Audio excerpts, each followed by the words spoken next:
Às folhas tantas de um livro de matemática, um quociente apaixonou-se um dia doidamente por uma incógnita. Olhou-a com seu olhar inumerável e viu-a do ápice à base. Uma figura ímpar, olhos romboides, boca trapezoide, corpo retangular, seios esferoides. Fez da sua uma vida paralela dela, até que se encontraram no infinito. Quem és tu? Indagou ele em ânsia radical. Sou a soma dos quadrados dos catetos, mas pode me chamar de hipotenusa. Esta homenagem de Milor Fernandes à matemática, em sua obra 30 anos de mim mesmo, observamos que a incógnita se enganou ao dizer quem era. Como ela deveria ter se apresentado, já que diz ser o quadrado, a soma dos quadrados dos catetos. Vejamos os assuntos da aula de hoje. Observe na tela. Teorema de Tales, vamos ver a definição do Teorema de Tales, a semelhança de triângulos e o Teorema de Pitágoras, Pitágoras de Samos. Teorema de Tales. Se um feixe de retas paralelas é interceptado por duas transversais, ficam determinados segmentos proporcionais. Vejamos na tela o Teorema de Tales. AB guarda uma razão com BC, que é a mesma que RS guarda com ST. Analogamente, AB está para AC, assim como RS está para RT. E BC está para AC, assim como ST está para RT. Vamos ver uma questão de aplicação do Teorema de Tales. Observe na tela.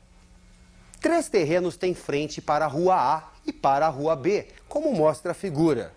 As divisas laterais são perpendiculares à rua A.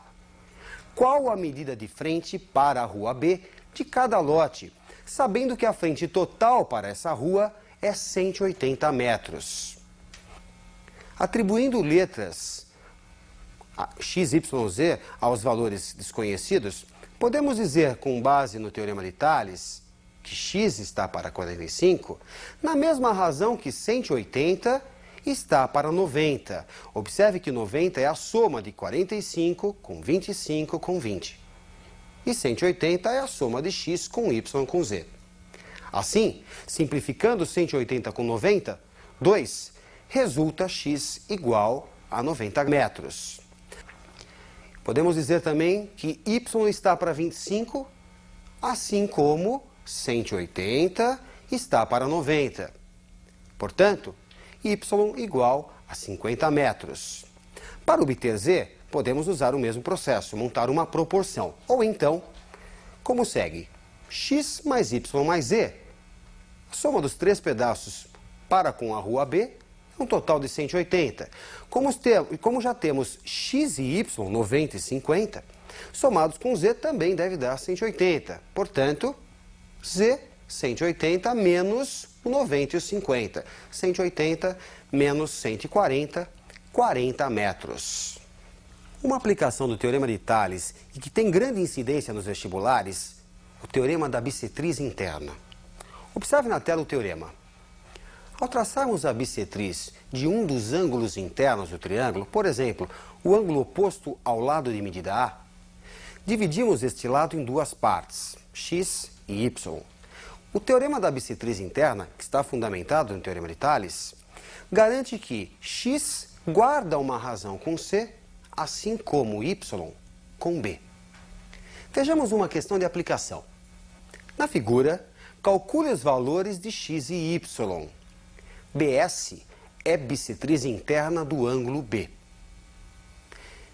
Como você pode perceber, AC fica dividido em duas partes. E ele quer que você determine essas partes.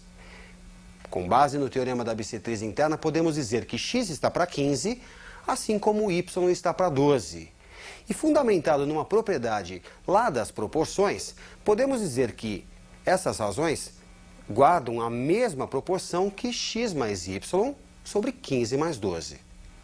No entanto, x mais y é valor conhecido. É AC, vale 9. 15 mais 12, 27. Simplificando 9 com 27, 1/3.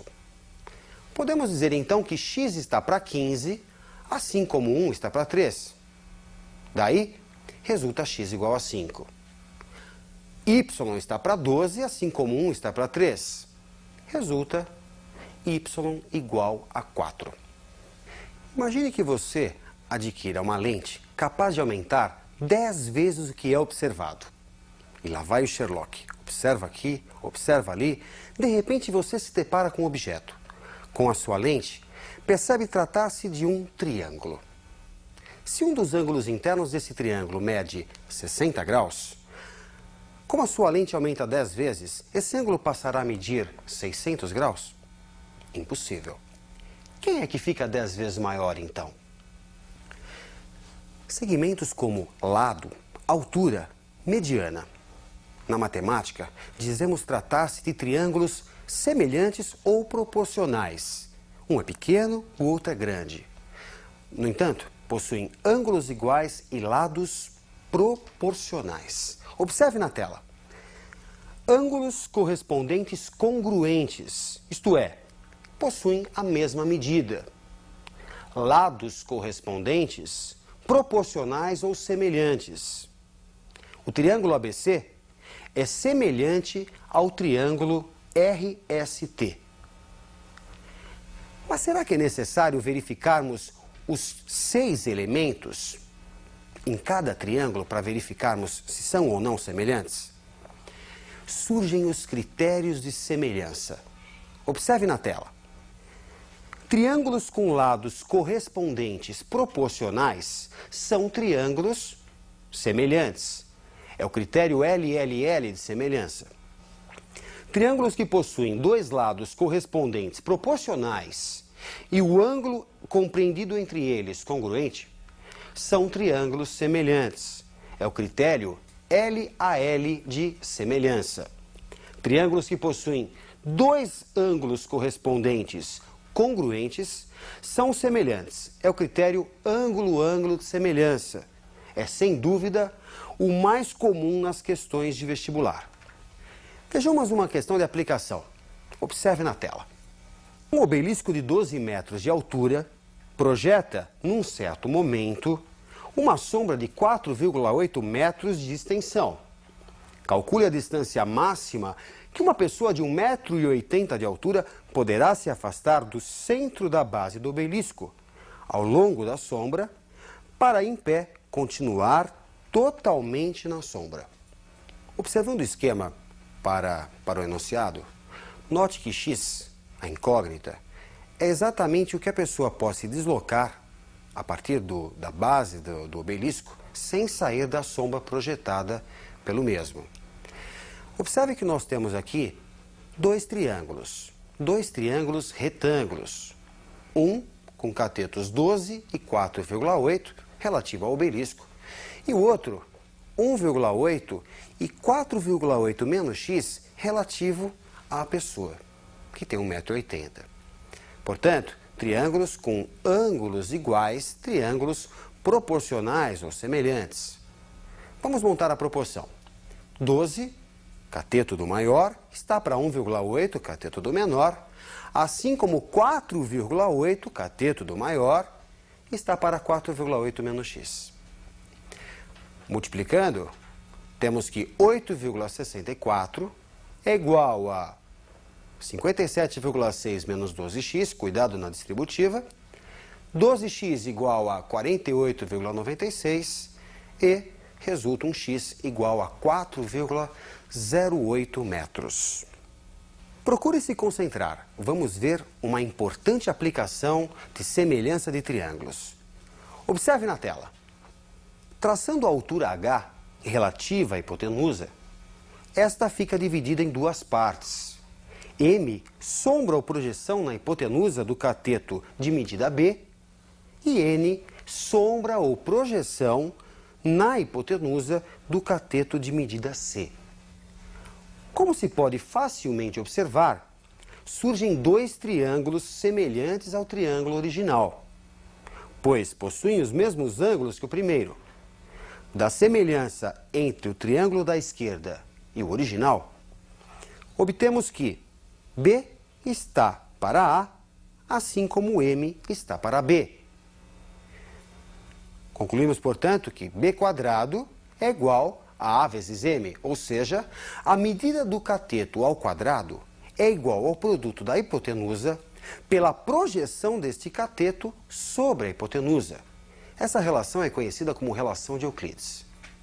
Analogamente, de forma semelhante, entre o triângulo da direita e o original, obtemos que C está para A, assim como N está para C, o que resulta C² igual a A vezes N.